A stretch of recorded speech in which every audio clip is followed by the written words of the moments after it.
Boa tarde. Uma viagem pelo leste do Maranhão. Um pouco da história de um lugar que viveu tempos de apogeu às margens do rio Parnaíba. No repórter Mirante deste sábado, Buriti de Inácia Vaz. Uma cidade com 25 mil moradores, cercada de mistérios e muitas lembranças. Como vivem hoje as pessoas da cidade? Qual a principal atividade econômica? Um passeio pelo povoado de Santa Cruz, um lugar que guarda relíquias da época do Império, preservadas há quase 2 séculos.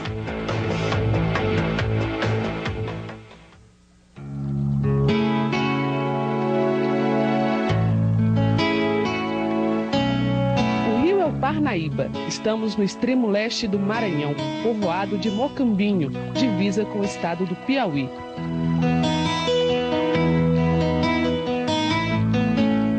O rio, de aproximadamente 1.300 quilômetros, tem um percurso de importância na história do Maranhão.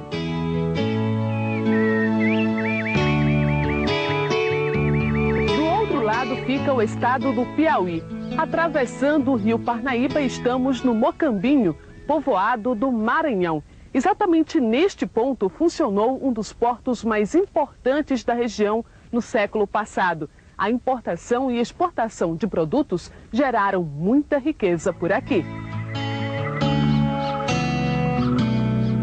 Estamos no final do período de estiagem. As águas com nível mais baixo fizeram surgir este ano muitos bancos de areia. A vegetação que ajuda a proteger as margens já é pouca. Boa parte do rio está assoreada. Neste trecho, o Parnaíba não mostra mais a mesma exuberância de 5 anos atrás. No ano 2000, o repórter Mirante esteve aqui para contar um pouco da história de um lugar que viveu tempos de apogeu às margens do Parnaíba. Grandes embarcações atracavam neste trecho para comercializar produtos. Durante a nossa visita, seu Raimundo Almeida lembrava dos barcos que faziam a importação e a exportação de mercadorias. Mas era tudo. Era compra de gênero, era embarque de gênero, era tecido, avarejo. Era aquela rancha bonita, tinha aquele gaiola, chama os gaiolas, vapores aqui nesse rio, viu? Nós tínhamos, o Parnaíba era um vapor grande, chamava vapor. Era um rebocador grande a motor. Tinha o Parnaíba, tinha o Santa Cruz, era vapor. Lancha tinha várias. Hoje aqui não tem mais. Não tem mais e dificilmente voltará a ter. O Parnaíba não é mais trafegável neste trecho. A decadência do comércio também fez com que este pedaço do Maranhão passasse a viver no isolamento. 5 anos depois da nossa primeira vinda ao Mocambinho, reencontramos seu Raimundo Almeida, prestes a completar 100 anos. Ele já não pode mais chegar à beira do rio porque a margem está bem mais distante do que 5 anos atrás. Seu Raimundo Almeida mantém na memória um rio generoso, que em muitas idas e vindas de embarcações ajudou o povoado a prosperar na economia. Tinha lá em cima, fábrica de arroz. Tinha campo agrícola, nós tínhamos trator de esteira, trator agrícola, caminhão, tudo nós tínhamos aqui. Nem fartura, muito menos herança de riqueza. A decadência deixou uma vida difícil para os que hoje vivem em Mocambinho. Com um balde cheio de mangas, Dona Maria vai garantir alimento para a família. Tem dia lá em casa que na hora do almoço, o menino para ir para a escola. E assim, eu não quero almoçar não, que eu fui banhar, eu levei 3 mangas e comi, e eu não quero almoçar, só quando eu chegar da escola. A força do rio Parnaíba arrasou com sonhos em Mocambinho. Do sonho de Dona Antônia, não restou nem mesmo o alicerce. Tudo se perdeu no meio da velha casa, herança deixada pelos pais dela. Aqui tem até coisa aqui, como eu disse, cimento, ali para ali na telha para ali, com alpendre de palha, com forno, fogão. Por causa das enchentes do Parnaíba, muitos moradores foram obrigados a se mudar de Mocambinho. Muita gente de Mocambinho que foi-se embora daqui, que morou. Mas é como se diz, vai um saindo e outro chegando. E o Mucambinho está grande, daquele jeito, como você vê ali. Aqui houve uma época que ficou sem casa, ficou sem morador. Não, toda a vida ficou assim, com esse povo aqui. O povo subindo lá, mas ficando esse daqui todo tempo. Esse velho aqui, que é o dono da propriedade São Belmiro, ele nunca saiu. Ele saiu agora, pelo menos no ano passado, que tem uma enchente grande, e aí botou para fora o povo tudinho e ele foi para lá. E a gente veio e fez a casa, reformou essa casa aí e ele voltou de novo para cá. Às margens do rio Parnaíba, o tempo deixou muitas lembranças. Ficaram planos de uma vida melhor.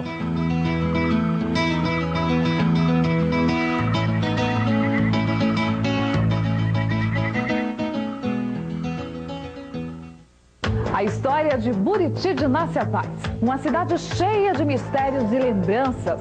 A seguir, moradores da região dão lição de cidadania e lutam para descobrir a verdadeira origem da cidade.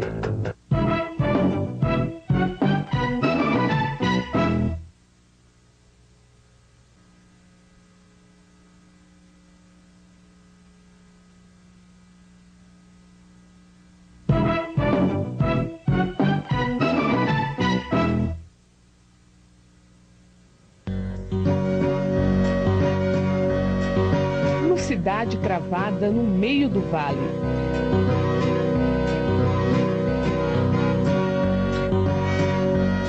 Cercada por uma palmeira nativa, viçosa e farta na região.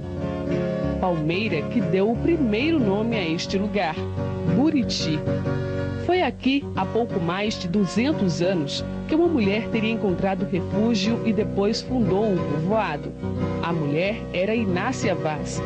Não se sabe ao certo se ela foi uma índia, uma portuguesa ou uma descendente de escravos.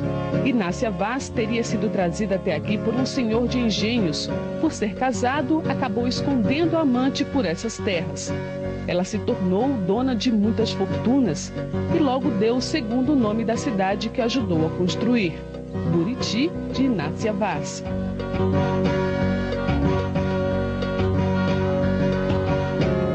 Quem realmente foi Inácia Vaz? Essa é uma pergunta ainda sem resposta certa. Os poucos registros que existem são baseados em conversas com os mais antigos. Há muita dúvida quanto à história do Buriti. Há um ponto de interrogação, nós não sabemos se Inácia Vaz foi portuguesa, foi indígena ou foi africana. Porque eles, na geração da época, não deixaram nada escrito. Só as pessoas mais velhas que terminavam conversando. No caso, a minha avó, criança, eu era muito curiosa, né? Mas eu já encontrei ela em estado já de andando de bastão.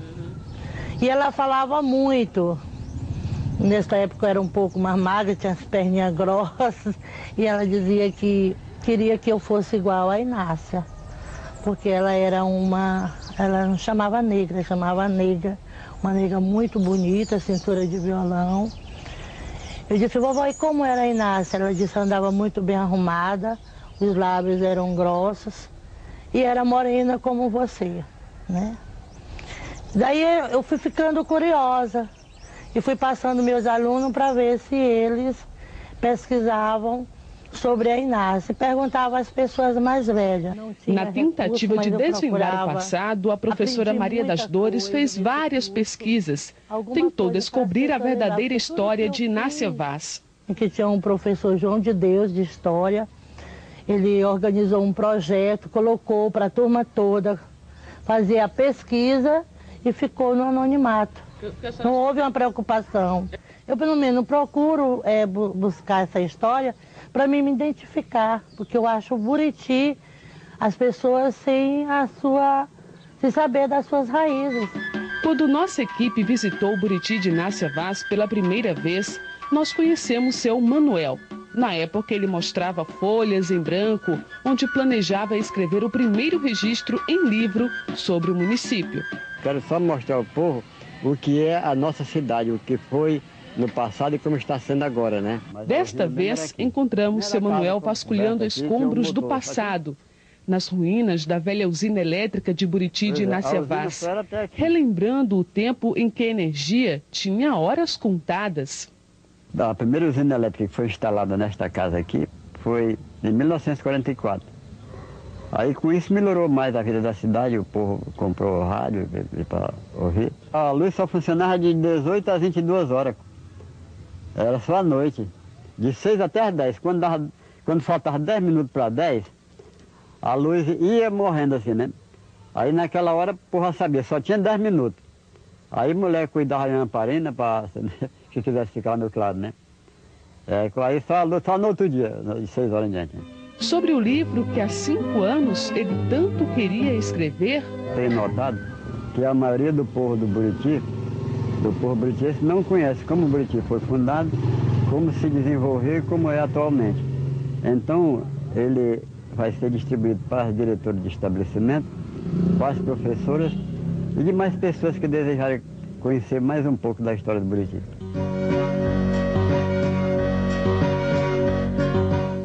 Inácia Vaz teria produzido aqui açúcar, rapadura, aguardente. A cidade prosperou durante algumas décadas, mas depois também conheceu a decadência. Buriti de Inácia Vaz tem atualmente 25 mil moradores, de acordo com o último censo do IBGE. Para eles, na história do município, Inácia Vaz ainda é um capítulo cheio de mistérios. Quando morou aqui, ela teria a imagem de uma santa que acabou perdida depois que a senhora, dona de engenhos, desapareceu.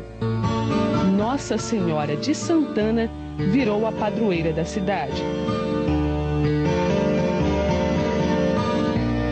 Os moradores se apegaram à santa e na igreja, todos os dias, diante do altar, os devotos imploram por graças.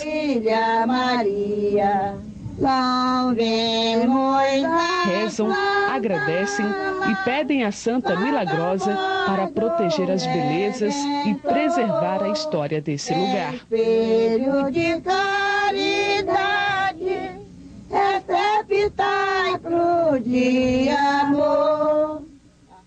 A lembrança de um tempo de prosperidade, a vida simples dos moradores da região, os investimentos nas plantações de soja transformam Buriti de Inácia Vaz em um polo agrícola em potencial. Mas a falta de mão de obra qualificada deixa moradores de fora de grandes projetos na região. A seguir.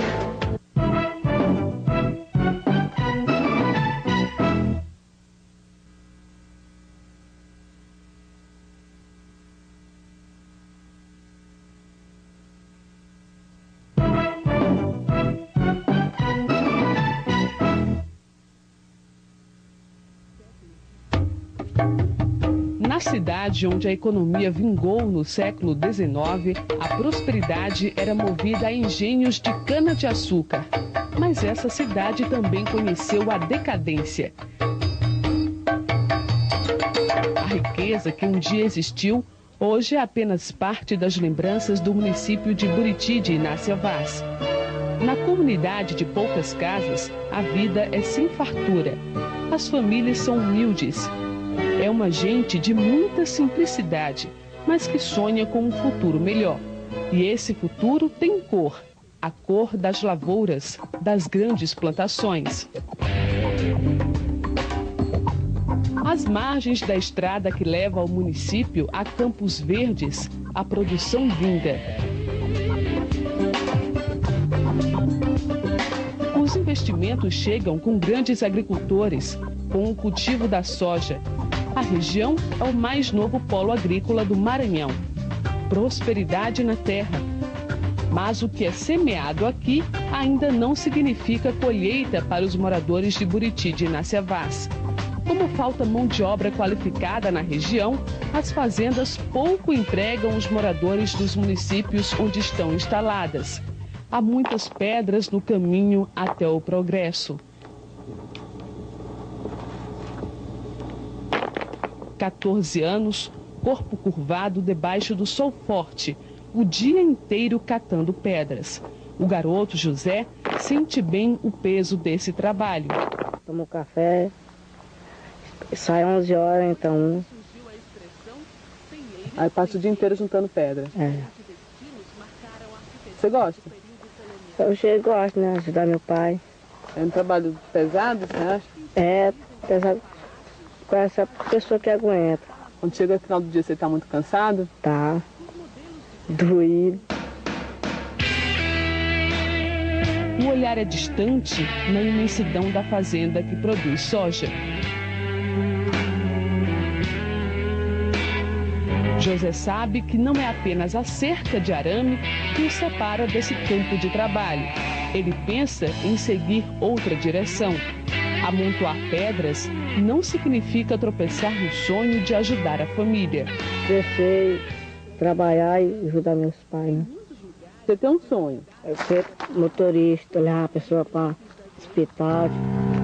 A mão de obra da região, que não é aproveitada nas fazendas de soja, serve para outro trabalho, bem mais pesado, onde a mata está virando cinza.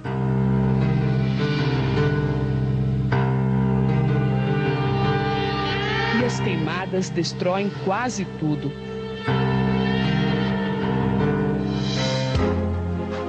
A serra elétrica é impiedosa com a natureza.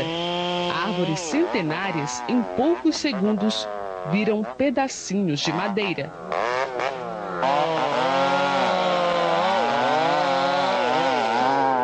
A mata vira montes de troncos e galhos.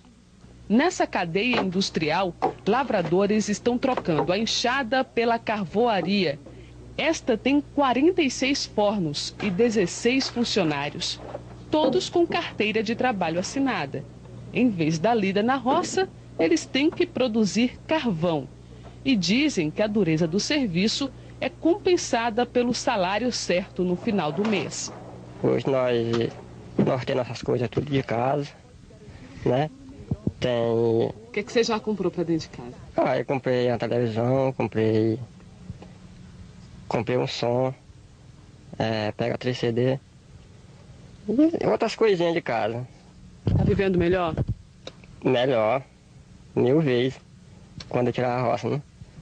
Quando era na roça só ficava mais difícil? Ficava difícil, porque aí o que a gente arranjava só era para comprar alguma coisa para comer, né?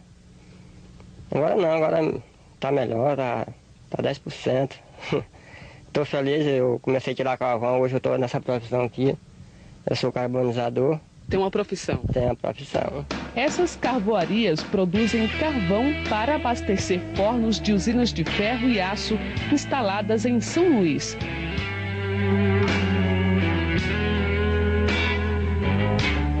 Num dos fornos trabalha João Gabriel.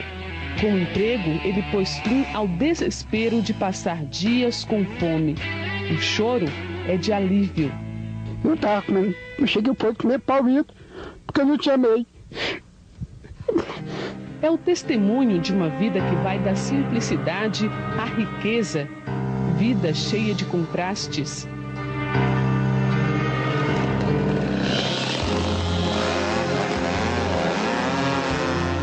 Uma realidade que assusta esta professora. Ela fez uma pesquisa sobre a implantação do polo de soja e de outras empresas na região.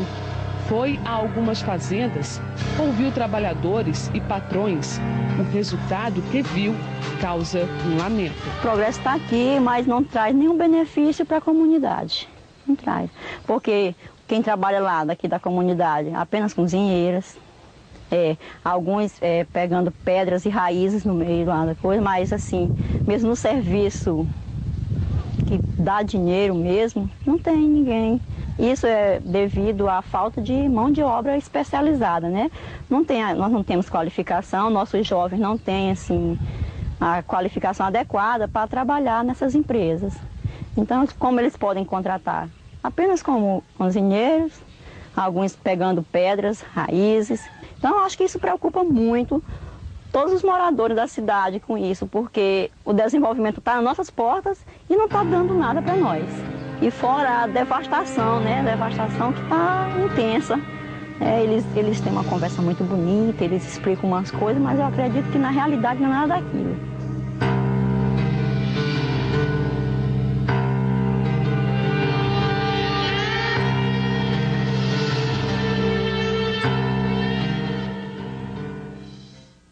Um passeio pelo povoado de Santa Cruz.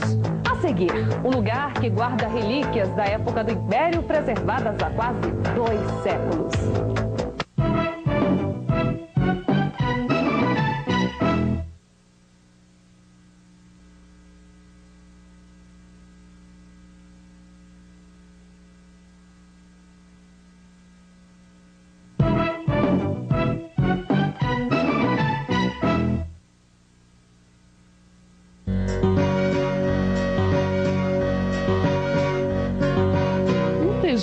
preservado por quase 2 séculos.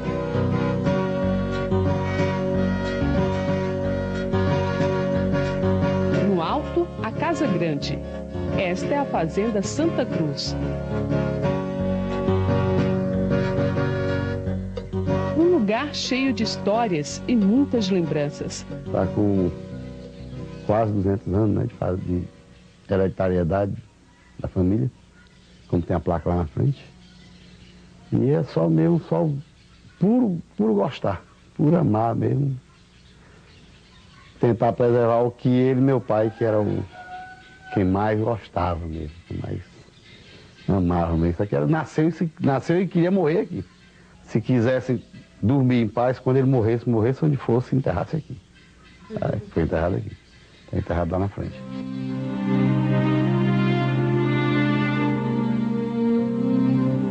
Santa Cruz, no município de Buriti de Inaciavás, é a herança de um tempo de apogeu. De uma época em que o Maranhão conheceu a riqueza com a produção que saía dos engenhos.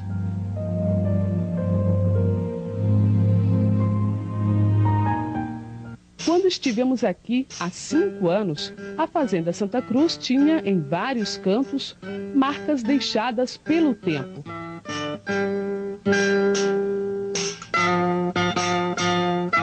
Um tempo que se conta devagar, que leva ao passado.